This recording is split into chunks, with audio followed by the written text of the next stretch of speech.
Okay, so I need to do a little more welding on those hammers out of the tub grinder, and so that was actually the reason for stringing out all the leads and shit. I just last video there, I just wanted to test that remote hand control that I got in right quick.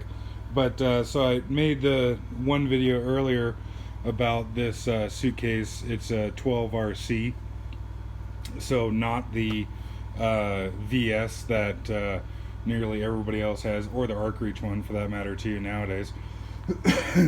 And so this one, for one, doesn't have a ground coming out the front of it, but it has coming out the back of it. Of course, you can put gas into the back of it right there, but it has the weld cable and then the 14 pin right here. And then in my case, I had my local weld repair shop put about 6 feet of cable on the end of it, and then that way I can put the suitcase directly in the back of the pickup and hook it straight up to the welder, to the Trailblazer. I don't have to have, you know, extra extensions or whatever.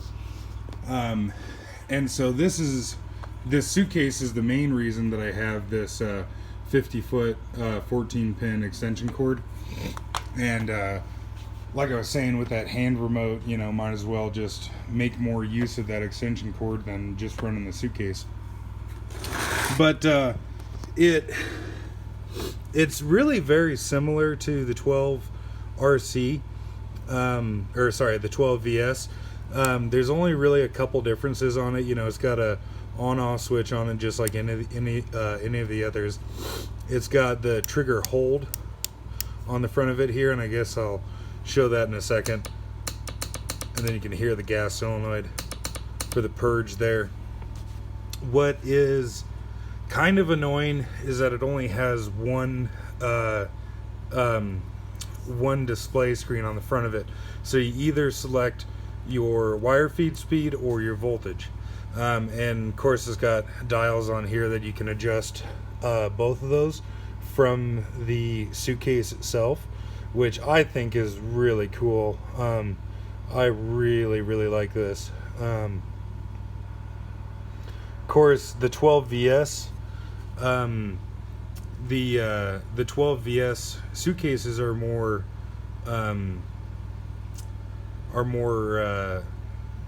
universal. They can run off more machines.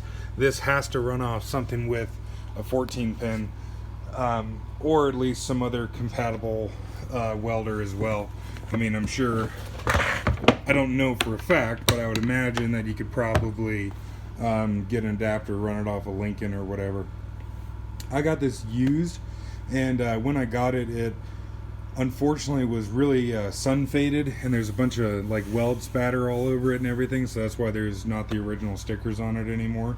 And I actually took a little wire wheel, like a little wheeler wire wheel, and ran all over it, and that actually worked really good to kind of get it, you know, get the color back to the plastic, because it was very gray before.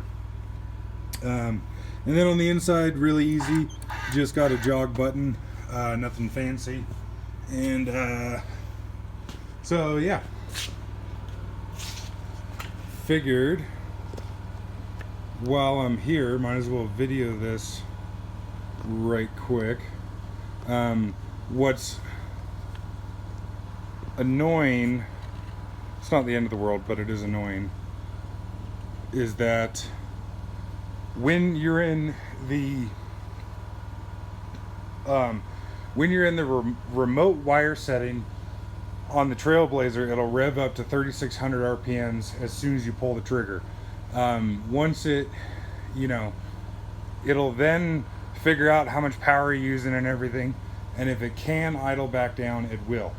But it's annoying because on the stick setting, if say you have it set to 150 amps, let's say, it'll rev up only one notch and then come back down to idle.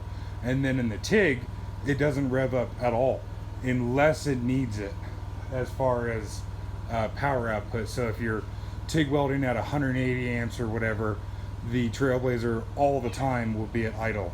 It never revs up at all, TIG welding like 180 amps. This, in the remote wire, and I actually don't know what it does in the others because I don't have a Suitcase that'll run off the others. Shop kitty. In the remote wire setting, it will, like I said, rev 3,600 RPM and then kind of figure out what's going on and then come back down.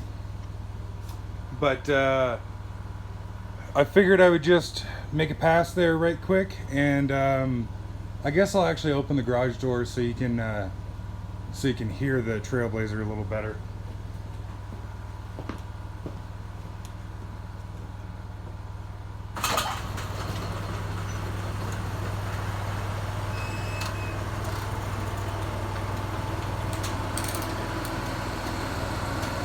Oh, and the shop kitty doesn't have a name yet, so if you think of a name, let me know. She just showed up the other day, and yeah, story for another day, I guess. So, I guess right there's a good example. I just squeezed the trigger just to feed a little bit of wire, and revs up 3,600 RPM. Not the end of the world, but kind of annoying.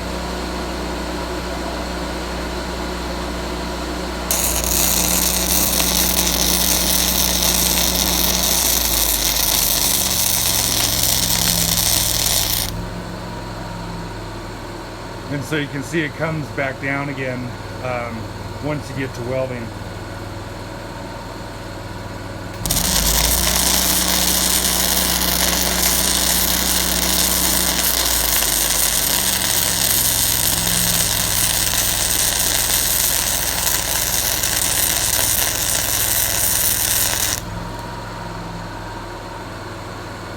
And so, you know, granted, that's really, really cool that it comes down to idle and you don't have to listen to the thing, you know, just revved out the entire time. But I don't understand why it needs to rev up right away. And I guess I'll illustrate right quick. If you're welding and it comes back down to idle and you let off the trigger and then you get back on the trigger again within like 5 seconds, it'll reinitiate the arc at idle.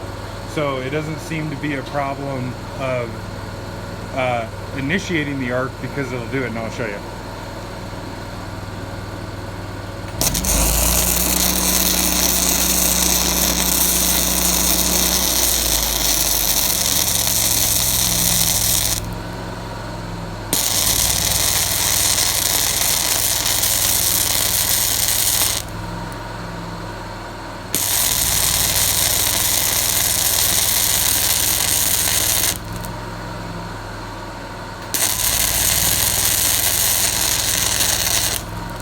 But if we wait just a touch longer,